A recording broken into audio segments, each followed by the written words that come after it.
The fort always smelled of stone, sun-baked earth, and something ancient, a silence that held 1,000 years of whispers. For Gopal, it smelled like the beginning and the end of his world. You see the smile on his face? It's a bright, wide thing, powerful enough to cut through the shadows of the old stones. But you must understand the weight behind that smile. He wasn't smiling for the camera. He was smiling because for this brief moment, the basket was full, the sun was high, and the day was, so far, a success. Gopal was 10 years old, a small boy in a world that had suddenly demanded he be a giant. His father, a humble farmer from the village beyond the hills, had been taken by a quick fever 2 years prior. It was a silence that fell over their small home like a shroud, leaving behind Gopal, his mother, and his 2 little sisters, ages 7 and 5. The small plot of land they owned was enough to grow some vegetables, but not enough to buy clothes, medicine, or, most critically, pay the annual school fees. Their first few months were characterized by a gnawing emptiness in their stomachs and a constant low anxiety in his mother's eyes. But Gopal was his father's son. He had seen the determination in his mother's face as she sold their meager excess produce at the market. He knew he had to step up. The fort's main entrance, the one you see him standing by, was an artery of commerce. Tourists, historians, and pilgrims flowed through it from dawn to dusk. And where there are travelers, there is a need for simple sustenance. His mother, a woman of fierce resourcefulness, procured the initial fruits from a local wholesaler on a meager credit. Apples, bright red and polished, guavas, and bunches of ripe bananas. Gopal was to be the vendor. His day was split with the precision of a Swiss clock, though he owned no watch. The first bell of the day belonged to the school. He would wake before the sun, study for an hour, gulp down a meager breakfast, and be at his village school gate by 7:30 a.m. His mother insisted on this. Knowledge, she would tell him, her voice firm despite the fatigue in her eyes, is the only thing no one can take from you. She wanted her son to have the future her husband had dreamed of. He loved school. He loved the smell of the ink, the chatter of his friends, the comforting drone of his teacher explaining theorems that seemed to govern a world more ordered than his own. He was good at arithmetic. Numbers for Gopal always made sense. There was no ambiguity in a multiplication table, unlike the fluctuating prices in the market. At 2:30 p.m., when the final bell released the students, Gopal didn't walk home. He ran. His mother would meet him halfway, near the edge of the village, holding the basket you see beside him, now brimming with colorful, fresh fruit. He would quickly change out of his crisp school uniform and into the simple, practical kurta and dhoti he wore for work, the one with the thick leather belt that made him feel important, like a man of business. From 3 p.m. until the fort gates closed at 6:30 p.m., Gopal was no longer a student. He was a salesman. He learned quickly. He learned that tourists from the city would pay more for a crisp apple than a local would. He learned the rhythm of the day, a surge of customers right after lunch, a slower, reflective crowd just before sunset. He perfected the sales pitch, the charming head tilt, and the quick mental calculation of change. His earnings were sacred. Every evening, he would count the copper and silver coins into his mother's hand. "Is it enough, Ma?" he would always ask. And most days, she could nod, a fragile warmth returning to her eyes. It was enough.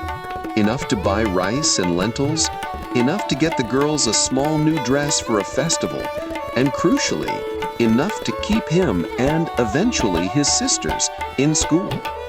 Gopal, at 10, was the primary provider for his mother and 2 sisters. The weight was heavy, but the responsibility had forged a backbone of steel. The challenge of selling, however, went beyond math and charm. There were other vendors, older, more territorial. There was the sun, which threatened to spoil the fruit if he lingered too long. There was the constant, low-level worry. One sweltering afternoon, Gopal was having a particularly bad day. The market had been slow, his biggest bunch of bananas had fallen, and a particularly aggressive vendor had chased him away from the prime spot near the ticket counter. Discouraged, he sat near the ancient stone archway, idly sketching a tower in the dust with a twig, his fruit basket tucked safely by the wall. That is when Mr. Rohan Jha appeared. Rohan wasn't a tourist. He was a tall man, dressed in simple, comfortable clothes, and he held a notepad, but he wasn't sketching, he was watching. He bought a guava from Gopal. Not haggled, not complained, just paid and thanked him. He returned the next day, and the day after. He never hurried Gopal. He just bought a piece of fruit and sometimes asked a quiet question. "You look tired, son. You study as well?" Gopal, usually guarded, found himself answering truthfully. He told Rohan about his father, about the 2:30 p.m. dash from school, about his mother's dream for their education. He didn't complain. He stated facts, the way a good student reports an observation. Rohan Jha revealed he was working with a small but determined non-governmental organization based in the nearest city. His job wasn't to preach or give charity. It was to find people, like Gopal, who had the internal drive, the intelligence, and the resourcefulness, but lacked only the foundation of security. Rohan understood immediately. This boy wasn't lazy, and his mother wasn't negligent. They were simply a family overwhelmed by a sudden, brutal loss. Their problem was one of sustained stability, not lack of character. Rohan didn't offer Gopal a handful of rupees or a lecture. He offered a partnership, a new equation for life that promised a more stable, equitable solution. First, the education. Through his NGO, Rohan secured a small but regular sponsorship for Gopal and his two sisters. The funds were paid directly to the school, ensuring their fees, books, and uniforms were covered for the next 5 years. "You stop worrying about the fees, Gopal," Rohan told him. "Your job is only to learn. The best investment you can make now is in your own mind." Gopal's initial feeling wasn't relief, but confusion. What about the money? Rohan had an answer for that too. Using his contacts within the NGO and their community outreach programs, Rohan found a suitable, dignified job for Gopal's mother. It was work that utilized her quiet strength and organizational skills, assisting in a local community center's kitchen, providing meals for elderly villagers. It was stable, paid a regular wage, and kept her close to home for the girls. This was the profound change.